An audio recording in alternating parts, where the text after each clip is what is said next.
우리가 보통 사랑이라고 이야기하는 그 사랑이 참 종류도 다양하고 변화무쌍합니다. 그 중에 제일 우리가 많이 이야기되는 것이 남녀간의 사랑인데, 남녀간의 사랑도 좋았다가 싫었다가 온갖 굴곡들이 많이 있습니다.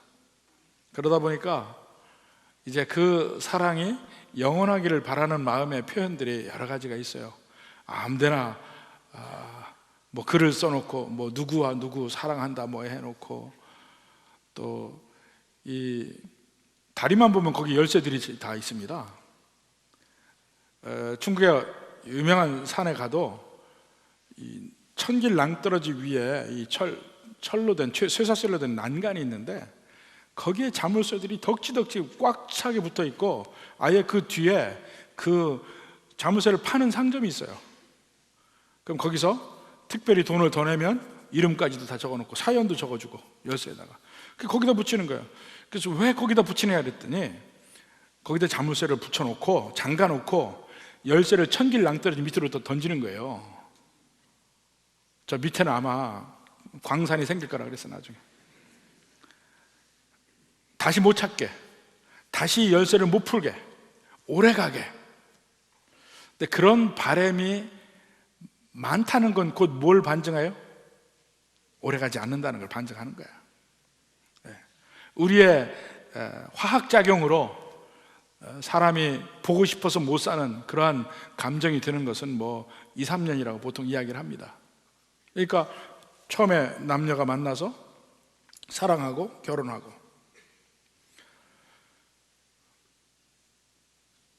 지금 여기 부부들이 많은데 보통 우리가 묻는 질문이 있잖아요. 다시 태어난다면 그래도 지금의 남편, 아내를 원하겠는가? 원하시겠습니까? 예, 부부가 각각 다른 마음일 줄 압니다.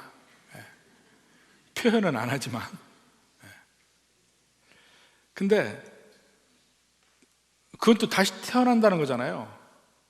만약에 여러분이 천국에 가도 같이 살겠습니까? 아니요부터 세게 나온다. 근데 다시 태어나면 보다 더 센 게 천국이에요. 왜냐하면 천국은 영원하잖아요. 그때도 같이 살겠냐? 근데 거기에 대한 얘기는 조금 이따 하고, 그 다시 태어나도라는 말이나 천국에 가면이라는 말이 그 전제가 있습니다. 그게 부활이에요. 부활. 다시 태어난다.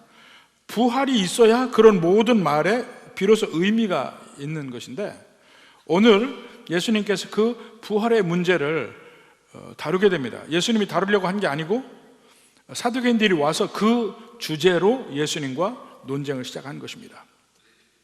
지금 이때가 언제라고요? 예수님이 십자가에 못 박히시는 마지막 주, 그 주에 월요일 아니면 화요일입니다. 성전에서 계속 논쟁하고 있는 장면이에요. 언제까지냐면 24장 1절, 성전에서 나가실 때까지 22장, 23장 계속해서 거기서 지금 얘기하시는 대목입니다. 이 사두개인들은 부활을 믿지 않습니다. 사두개인들은 이 로마 세력과 결탁해서 그 당시에 모든 그 기득권을 누리고 있는 사람들이에요. 그러니까 우리식으로 이야기하면 친일파라 이렇게 이야기할 수 있습니다. 그저 그들의 모든 삶의 핵심은 현재에 국한되어 있어요. 그래서 현재 잘 사는 거. 실제로 그들은 그 당시에 잘 살았고 돈도 많았고 기득권층과 같이 어울리고, 그래서 예루살렘에만 있는 게 사두개인입니다. 그 갈릴리만 가도 사두개인이 없습니다. 예루살렘에는 소수의 사람들이에요. 그래도 그들이 독특하게 사두개인이라는 그룹으로 규정되어 있는데, 그들의 그러한 면이 나오는 것은, 아니면 그러한 자기들의 그 믿음을 성경을 통해서 증명을 거꾸로 했는지 모르지만, 그들은 모세 오경만 믿습니다. 성경이 하나님의 권위 있는 책이라는 걸 믿어요. 근데 그 중에 모세 오경만 믿어요. 근데 모세 오경에 보면 부활이 나오지 않습니다. 그래서 자기들은 부활을 믿지 않는다 그래요.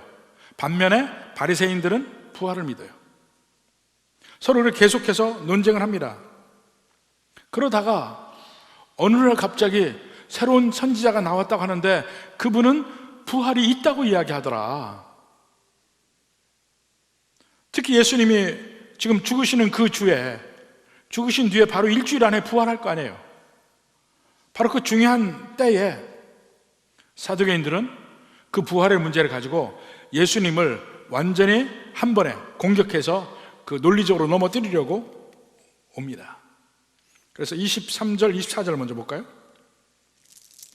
부활이 없다 하는 사두개인들이 그날 예수께 와서 물어 이르되 선생님이여 모세가 일렀으되 사람이 만일 자식이 없이 죽으면 그 동생이 그 아내에게 장가들어 형을 위하여 상속자를 세울지니라 하였나이다. 이 원래 본문은 신명기 25장의 말씀이에요. 신명기 25장 5절 6절 말씀인데 역시 그들이 모세 오경의 말씀 안에서 인용을 하고 이야기를 합니다. 신명기 25장 5절을 볼까요? 형제들이 함께 사는데 그중 하나가 죽고 아들이 없거든 그 죽은 자의 아내는 나가서 타인에게 시집가지 말 것이요 그의 남편의 형제가 그에게로 들어가서 그를 맞이하여 아내로 삼아 그의 남편이 형제된 의무를 그에게 다 행할 것이요 그랬습니다. 자, 조건이 그 형에게 아들이 없다 하는 것이 전제가 되어 있어요. 그럴 때 그 형이 죽으면 그 형수를 취해서 아내로 맡고 살라. 이것을 보통 우리가 형사 취수법이라 합니다. 형이 죽으면 형수를 취한다. 근데 그 형사 취수법은 이 신명기에 하나님의 말씀으로 나와 있는 것뿐만이 아니고 세계 여러 군데에 그러한 제도들이 있습니다. 우리나라에서도 뭐 옛날에 고대 부여한 나라에서도 그런 제도가 있었고 최근까지 일본도 그러한 제도가 있었습니다. 관습으로 일본도.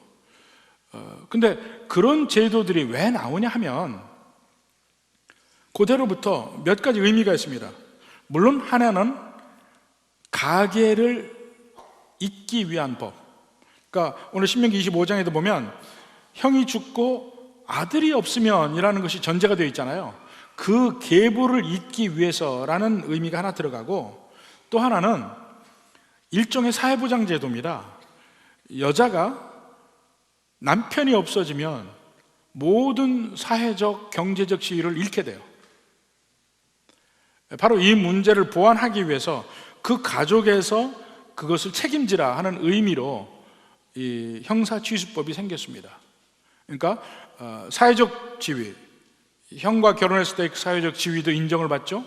경제적으로도 보장을 받죠. 한마디로 남편을 잃은 아내들에게 미래를 보장시켜주는 제도가 형사취수법입니다. 그러니까 여자를 위한 법이에요, 사실은. 근데 사두개인들은 바로 그러한 제도가 하나님이 주신 제도이고 이것이 부활이 없다고 하는 주장의 강력한 증거가 된다고 생각을 한 것입니다.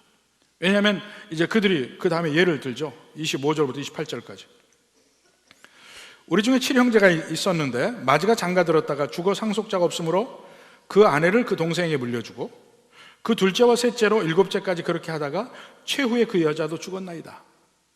그런즉 그들이 다 그를 취하였으니 부활 때 7 중의 누구의 아내가 되리이까? 이 사두개인들의 질문을 보면 이건 사실은 질문이 아니에요. 질문이란 형식을 빌어서 상대편에게 말문을 막히게 하는 아주 그들에게는 강력한 논리의 주장입니다. 야, 7 있는데 계속 7하고 결혼 다 해서 형사취수법에 의해서 그러면 부활 때 누구의 아내가 되냐? 할 말이 없죠. 상대편을 논리로 설득하기도 하고 제압하기도 하는 그런 내용이에요. 사실 예수는 부활이 있다고 하는데 그것은 잘못된 일입니다. 논리적으로 말도 안 되는 일입니다. 바로 그것을 사두개인들이 얘기하고 있어요. 예수님의 말문이 막혀야 될 차례예요. 근데 예수님이 그 다음에 대답을 합니다. 29절부터 32절까지 대답을 하는데, 그 대답의 내용이 어떻든 간에 그 다음에 이 34절에 보면, 그 다음에 예수께서 사두개인들로 대답할 수 없게 하셨다 함을 바리새인들이 듣고 모였다. 그러니까 예수님의 어떠한 대답이든 대답을 했는데 그 다음에 사두개인의 말문이 막힌 거예요. 예수님의 말문을 막히게 하려고 왔다가 그들의 말문이 막히고 갔다. 뭐 이런 내용입니다. 그럼 예수님의 대답을 한번 봅시다. 예수님은 두 가지 면에서 대답을 합니다. 첫째로 보면 29절 30절 봅시다. 예수께서 대답하여 이르시되 너희가 성경도 하나님의 능력도 알지 못하는 거로 오해하였도다. 오해하였다 그래요. 어떤 오해를 했느냐? 30절. 부활 때에는 장가도 아니 가고 시집도 아니 가고 하늘에 있는 천사들과 같으니라. 사두개인들의 그 대단한 논리, 문제점이 있다 이겁니다.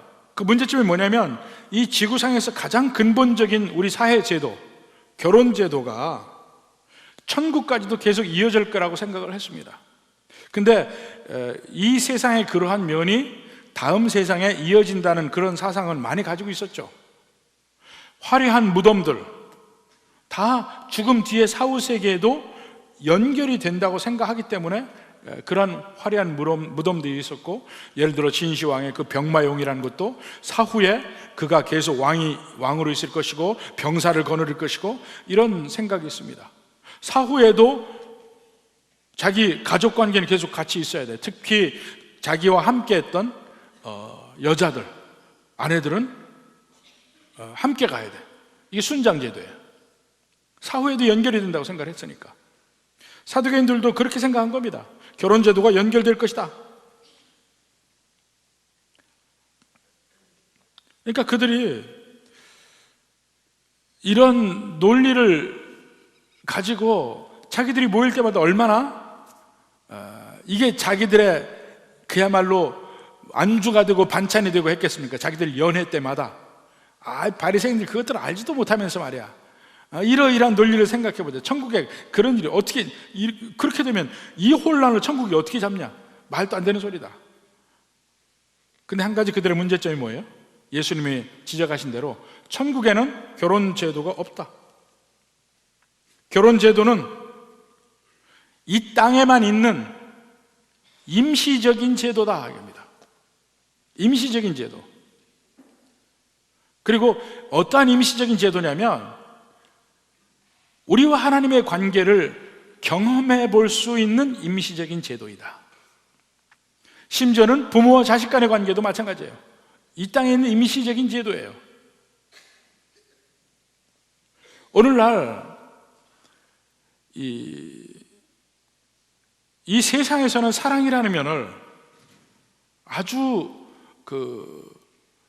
감정적인 남녀 간의 그러한 거로만 국한해서 이야기를 합니다.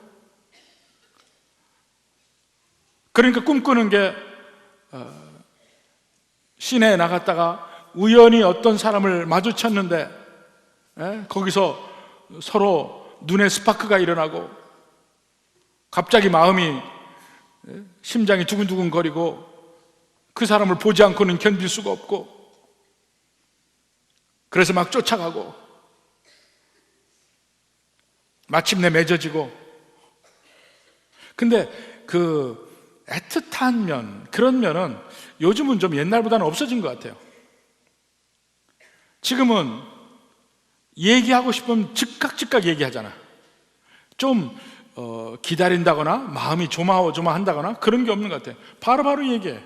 SNS를 통해서, 문자로, 영상통화로. 근데 그렇게 된 지가 얼마 되지 않았습니다. 얼마 전에만 해도 휴대폰이 없던 시대를 생각해. 휴대폰이 없던 시대에 여러분 연애하던 거 생각해 보십시오. 여자 목소리가 듣고 싶다고 전화나 함부로 했겠습니까? 전화하면 그 집 아버지가 받는데? 그 집 아버지가 받잖아. 너 누구냐? 말 잘해야 됩니다. 전화도 70년대 후반부터 전화가 대중화되기 시작했어요. 그 전에는 전화 한 대도 없었습니다. 백색 전화, 청색 전화 나눠가지고 백색 전화는 너무 비쌌어요. 청색 전화는 유통이 안 되고 백색 전화 유통이 된 거니까. 전화 하나에 요즘으로 이야기하면 거의 한 1억 정도 갔을라나? 그 값이? 한 대가? 그나마도 없을 때는 어떡합니까? 편지가 왔다 갔다 했죠. 그러니까 중간에 편지 배달부도 생겼었어요. 편지 배달부가 배달하다가 지가 가로채는 일도 생기기도 하고, 별의별 일들이 벌어져요. 그러면서 오랫동안 기다리기도 하고 애타기도 하고 그러면서 사랑이 이루어지는데, 요즘은 그런 게 없어요. 바로 즉각 끝나. 그게 사랑이라고 생각을 하고, 그리고 그렇게 해서 서로 만나고 싶어서 만나고, 만나다 보면 매일 만나도 부족해. 헤어지기 싫은 거야. 그 다음에 가는 게 결혼이잖아요. 그렇게 해서 결혼을 갔다가 그 만나고 싶은 마음이 충분히 해소가 되면 마음이 이제 사그러집니다. 불타는 마음이 사그러지고 상대편의 약점이 보이기 시작하고, 그러면 조금 있다가 이혼해. 그걸 사랑이라고 생각하는 것이 요즘의 세태인데, 문제는 크리스찬도 그와 같이 생각한다 이겁니다. 사랑을 그런 면으로 생각해요. 그러니까 결혼할 때도 사랑해야 결혼한다고 이야기하고, 그리고 사랑이 없으면 결혼 생활이 더 이상 무의미하다 이렇게 생각하는데, 원래 결혼 생활이 그게 아니라 이겁니다. 원래 결혼 생활은 하나님과의 관계의 일부분입니다. 다른 말로 하면 예배입니다. 예배. 결혼해서 아내는 남편을 사랑하고 남편은 아내를 사랑하는 그 모든 면이 상대편만 보는 게 아니에요. 하나님을 보는 겁니다. 하나님을 믿는 백성들이 하나님을 사랑하니까, 그리고 하나님의 말씀을 믿으니까 그 말씀의 은혜 안에서 약속을 지키시는 하나님의 품성이 내게 와서 나도 상대편에게 약속한 대로 지키길 원해요. 죽을 때까지 서로가 서로에게 약속을 지키기를 원해. 어떤 약속이냐? 사랑하겠다는 약속. 근데 이것은 감정을 뛰어넘는 겁니다. 내 마음속의 감정과 관계없이 먼저 사랑의 표현을 줄곧 해 가면서 오히려 감정은 나중에 키우는 겁니다. 그러니까 결혼을 할 때 약속한 것을 끝까지 지켜가는 그 마음이 하나님을 예배하는 마음이라고요. 하나님의 사랑 안에 있는 사람들이 가는 길이라고요. 근데 그것을 잘못 아니까 이 문제도 안 풀리는 거예요. 결혼 문제도. 그래서 사실은 부부의 사랑보다 더 깊은 게 하나님과 우리 사랑입니다. 더 깊은 게. 그러면 이 세상에서 천국에 가기 전까지 그 사랑을 경험해보고 실제로 해보고, 이것이 부부의 사랑이에요. 이 세상을 떠나면 하나님의 사랑이 있는 곳으로 가는 겁니다. 천국으로. 거기 결혼이 없다는 거예요. 그래서 결혼 생활은 여기에서, 이 땅에서 우리가 사는 동안에 하는 것이에요. 천국에 가면 예수님 뭐라 합니까? 천사와 같다. 항상 하나님 앞에 있고 죄도 짓지 않고 남자와 여자도 없고, 그렇지만 훨씬 더 사랑하는 관계로 간다. 자, 놀라운 얘기. 천국에 결혼이 없고 남자 여자 없다. 이것을 얘기해서 부활의 그 비논리적인 것을 이야기하려던 사두개인의 그 논리를 완전히 깹니다. 두 번째 예수님의 대답이 있습니다. 31절 32절. 죽은 자의 부활을 논할진대 하나님이 너에게 말씀하신 바 나는 아브라함의 하나님이요 이삭의 하나님이요 야곱의 하나님이로라 하신 것을 읽어보지 못하였느냐. 하나님은 죽은 자의 하나님이 아니요 살아있는 자의 하나님이시니라. 예수님이 사실은 이제 천국엔 결혼이 없다, 이 말 말고도 우리의 부활을 입증할 수 있는 여러 가지 방법이 있습니다. 창조 때 하나님은 사람을 제일 먼저 어떻게 만드셨습니까? 이 흙으로, 그러니까 히브리적 표현하면 티끌이라고 하죠. 흙가루로 사람을 만드십니다. 그리고 거기에 하나님이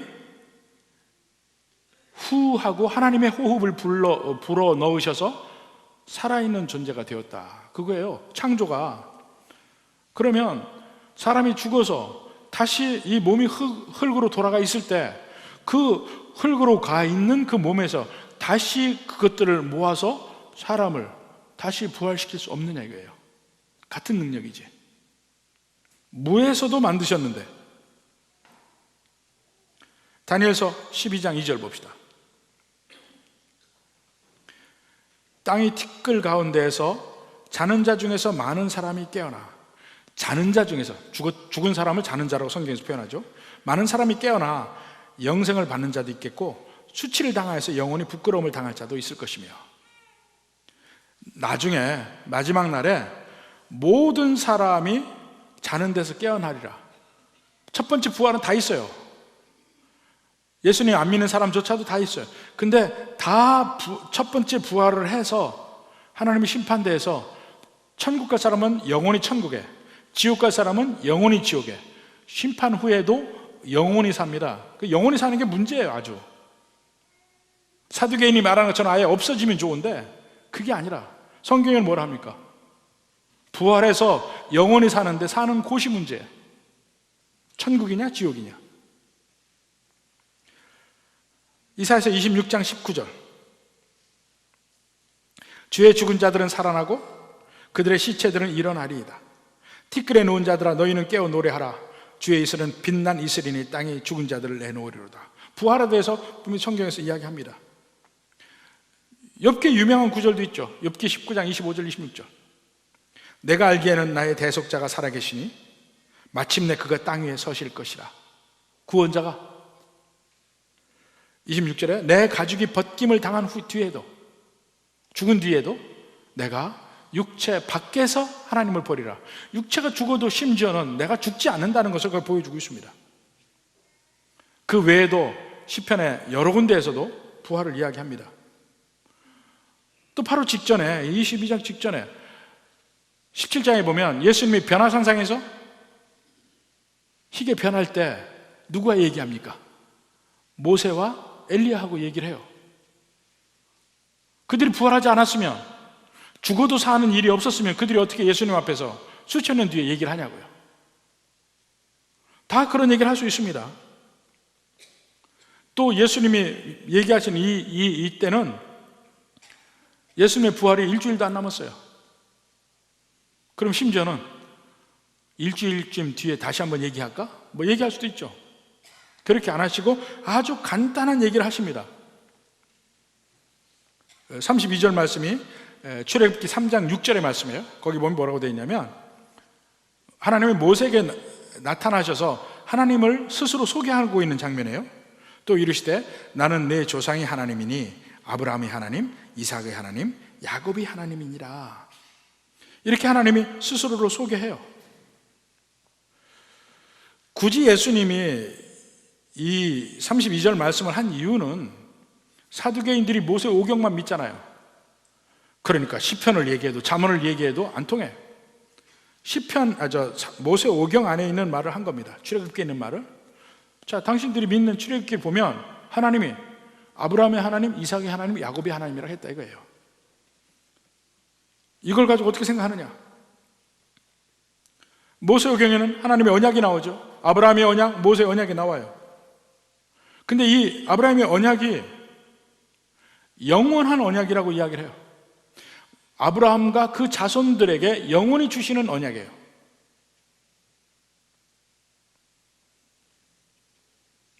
근데 만약 그들이 부활이 없다면 어떻게 됐을까요? 아브라함 살아있을 때만 아브라함의 언약이 있고, 아브라함 죽은 거 끝. 이삭도 살아있을 때만 하나님의 이삭에게 복 주고 끝. 그 다음 자식들에 간다 하더라도 그들 다 끝났다면 모세에게 와서 하나님이 스스로 소개할 때도 나는 내 조상의 하나님, 아브라함의 하나님, 이삭의 하나님, 야곱의 하나님이라 하고 소개했다면 모세는 반박을 했겠죠. 아니, 그 사람들 다 죽었잖아요. 죽어서 끝났잖아요. 그들이 무슨 복이 있다는 얘기예요? 그들은 이 세상에 살면서 주시겠다고 한 그 복을 그들은 못 받습니다. 가나안 땅 다 주시겠다고 아브라함에게 약속했어요. 너와 내 후손에게 주겠다고. 근데 그 땅이 자기의 땅 된 거 아브라함도 못 받고 이삭도 못 받고 야곱도 못 받았어요. 그들은 이 세상에 살면서도 앞으로 올 그 날을, 하나님의 약속이 이루어질 날을 고대하다가 그냥 죽었어요. 믿음대로 살다가 죽었다고요. 히브리서에 있는 말대로. 사두개인들 말마따나 부활이 없다면 그들은 이 땅에서 뭐냐 이거예요.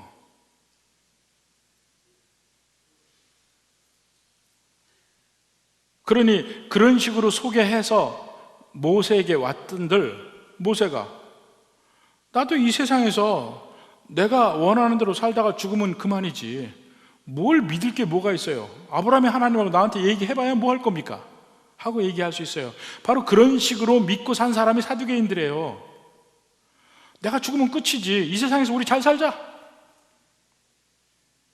그러니까 원칙도 없이 무조건 권력이 있는데 돈이 있는데 이걸 향해서 간 거예요. 죽으면 끝이니까. 아무것도 없으니까. 그러면 그 언약은 하나님 말씀에 영원한 언약이라고 했는데 그 언약의 영원함이 어디에 존재하느냐 말이에요. 그 언약을 받는 사람이 영원히 존재해야 그 언약의 영원성도 비로소 효과를 발휘하는 거예요. 그걸 한번 생각해 봐야 됩니다. 언약 속에 사람이 죽고 나면 더 이상 효력이 없는 것인데, 부활이 없다면 상상도 할 수 없는 일이에요. 사두개인들은 그렇게 생각했거든요. 죽으면 끝, 아무것도 없는 거, 그냥 무로 돌아가는 거. 그런 하나님은, 예수님 뭐라 하면 죽은 자의 하나님이지. 그것은 살아있는 자의 하나님이 아니지. 살아있을 때만 구원하시고 죽으면 끝이라면 인간의 모든 삶의 모티브가 죽음에서 벗어나려는 그 동기거든요. 돈을 향해 간다, 권력을 향해 간다, 뭘 향해 간다, 그 모든 게 보다도 죽음에서 멀어져서 삶을 만끽하고자 하는 시도예요. 근데 그런 중에도 언제든지 죽으면 끝이라 하면 이 세상에 삶을 위해서 사는 게 무슨 의미가 있냐 이거예요. 그럼 당장의 눈앞에 줘야지, 당장의 눈앞에서 뭐든지 이루어져야지 되지, 약속이라고 해서 기다림의 의미가 전혀 없는 거예요. 내가 너를 지켜주리라? 어떤 면에 지켜준다고요? 죽으면 끝인데. 인간의 모든 삶이 죽는 순간이 끝이라면 하나님이 보호해 준다는 말도 아무런 의미가 없어요. 하나님의 모세 오경에 나오는 하나님의 언약의 신실성도 부활이 있어야 비로소 효력이 있는 거라는 겁니다. 바로 그 얘기를 하고 있는 거예요. 그러니까 33절에 무리가 듣고 그의 가르치심에 놀라더라. 사두개인들은 할 말이 없고 대답을, 무리들은 자기들이 사실은 평생 동안 풀지 못하던 문제였거든. 근데 거기에 대한 답을 듣고 놀라는 겁니다.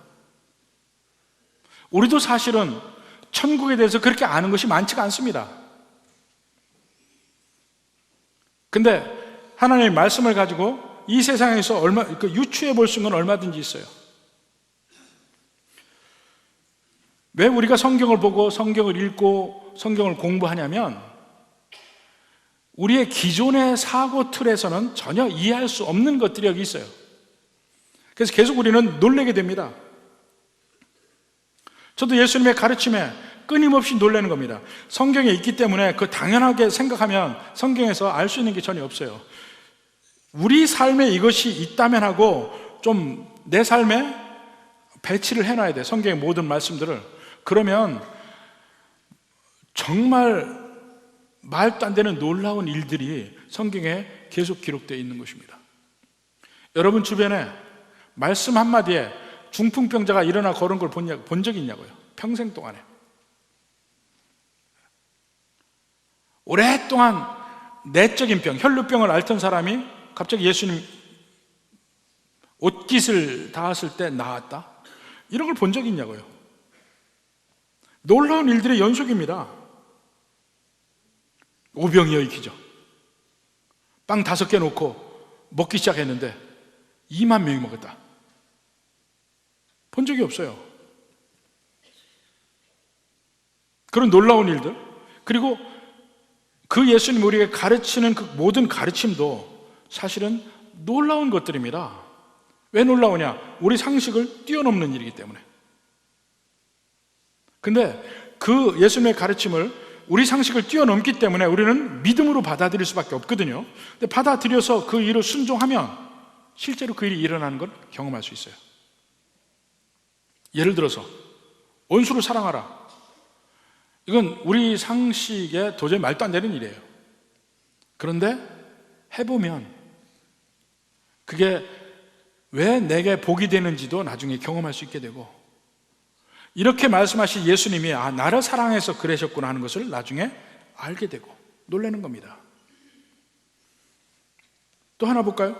마태복음 16장 25절에 누구든지 제 목숨을 구원하고자 하면 잃을 것이요 누구든지 나를 위하여 제 목숨을 잃으면 찾으리라. 이것도 경험해 봐야 돼요. 그 뒤에 사람이 만일 온천하를 얻고도 제 목숨을 잃으면 무엇이 유익하리요? 경험해 봐야 돼요. 근데 하나하나 예수님의 말씀 중에서 작은 것부터 큰 것까지 그대로 행하면서 이해되지 않았던 말씀이 경험되고 그 다음에 이해되고 이러면서 놀라게 되거든요. 그러면서 자연히 우리에게 오는 생각이 뭐냐면 예수님이 하시는 말씀은 반드시 이루어질 것이다, 이 확신이 들어오는 거예요. 믿는 백성들의 삶 속에서. 그러다 보니까 오늘 말씀도 부활이 분명히 있으리라, 또 하나는 천국에는 결혼 제도가 없으리라, 이것도 믿고 가는 겁니다. 그래서 한번 그것도 내 삶 속에 한번 대입시켜서 한번 생각을 해봤습니다. 지금 나하고 함께 살고 있는 내 아내도 한 30년 뒤면 더 이상 내 아내가 아닐 것 같아. 30년만 지나면 더 이상 아내가 아닐 것 같아. 그렇게 하고 보니까 조금 섭섭하기도 하고 더 애틋하기도 하고, 몇십 년 뒤면 또 서로 남의 집에서 살겠네. 천국엔 집이 있을 테니까. 그런 생각 해보셨습니까? 상상이 안 가는 사람도 많이 있을 거예요. 또 생각을 해보면 천국에 가면 그러면 이 여자 저 여자 다 만나도 되나? 남자들은 심각한 얘기예요 그거. 이 생각도 들었다가 그럼 천국에 가면 내 아내도 또 이 남자 저 남자 만나는 거 아닐까? 별 생각이 다 드는 거야. 한번 생각을 해보십시오. 근데 하나 분명한 것은 천국 우리 잘 모릅니다. 모르는데 지금 내 아내와 남편으로서 서로 사랑하는 그 관계가 지금보다 훨씬 더 깊어질 거다, 그건 알아요. 만약에 천국 가서 우리가 이 세상에 살던 모든 것을 복귀해 볼 수 있다면, 그리고 그 복귀할 때는 우리 마음까지도 다 들려주는 그런 영상으로 한번 다 복기를 해본다면 천국 가서도 부부싸움 엄청나게 할 것 같아. 부부끼리도 마음을 완전히 안 보이잖아요. 그리고 부부끼리도 그 마음에 별의별 이상하고 악한 생각들 많이 하잖아. 우리 관계라는 게, 이 지상의 관계라는 게 그렇게 완전한 사랑이라는 게 없습니다. 부부간의 사랑도 참 아슬아슬하고 위험한 사랑들이야. 근데 그걸 하나님의 말씀 안에서 믿음으로 서로 연결해 가지고 가는 것이지. 그러다가 천국에 가면 우리를 기다리고 있는 것이 하나님과의 사랑이 이제 실제로 연결이 된다는 거예요. 지금 이 세상에서는 부부간의 사랑이 절대적이라고 생각하고, 부모와 자식 간의 사랑이 절대적이라고 생각하고, 뭐 어느 친구와의 사랑이 끊을 수 없다고 생각을 하지만, 그 사랑의 질이 우리 하나님이 나를 사랑하고 내가 하나님을 사랑하는 그 면이 천국에서 드러나게 될 때 보면 인간 관계에서 사랑이 얼마나 아무것도 아니냐 하는 것을 알게 될 거라 이겁니다. 천국에서는 훨씬 더 좋은 사랑, 훨씬 더 깊은 사랑, 그리고 진짜의 사랑은 하나님이 우리를 사랑하신 거고 우리가 하나님을 사랑하는 것으로 나타난다 이겁니다. 나머지 인간관계는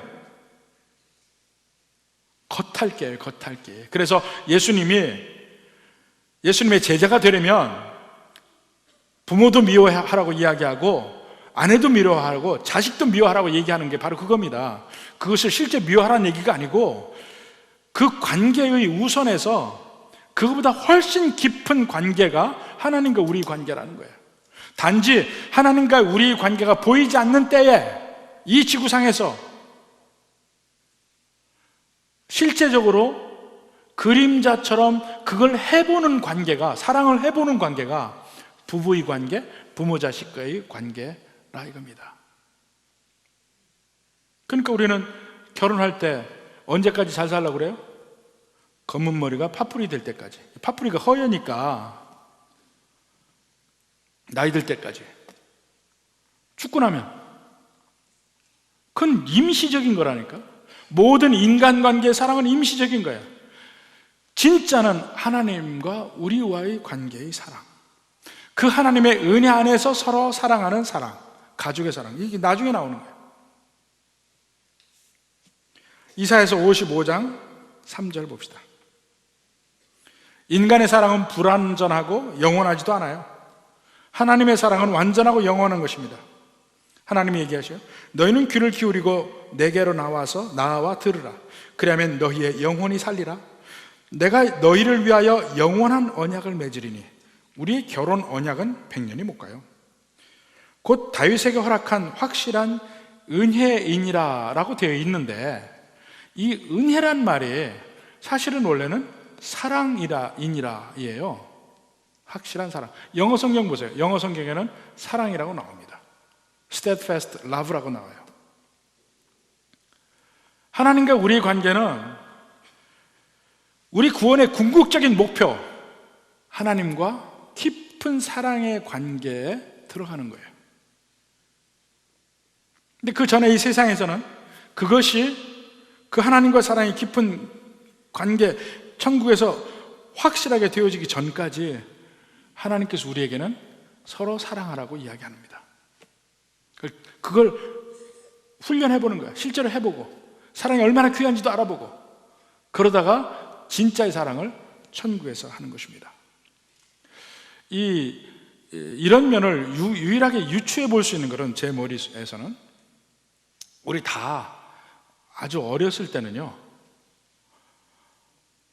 이 세상에 엄마가 없으면 못 사는 걸로 생각했어요.